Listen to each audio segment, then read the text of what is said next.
And the new hotline is rewarding people for reporting anyone, including Chinese citizens, who cross over the border with Russia and into China.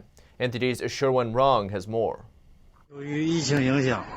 As the situation inside Heilongjiang province worsened, the Chinese regime last week temporarily closed that province's border with Russia. One Chinese lawyer says it's a way for the regime to shift blame.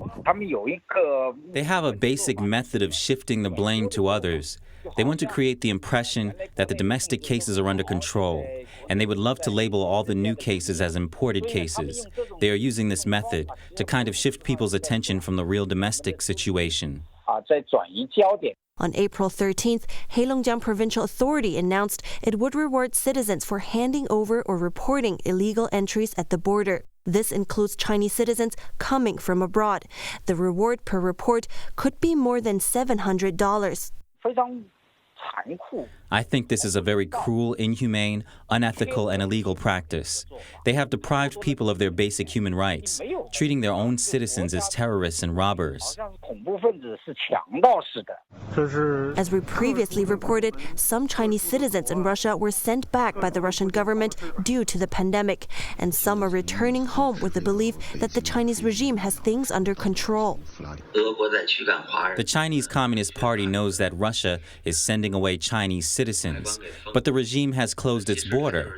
In fact, they are just trying to keep the number of so-called diagnosed to zero in their own country. To keep it like that. They don't care about the lives of their own citizens. Chinese history expert Li Yuanhua said this situation contrasts with democratic countries where governments make every effort to send evacuation planes to China to pick up their own citizens and bring them to safety.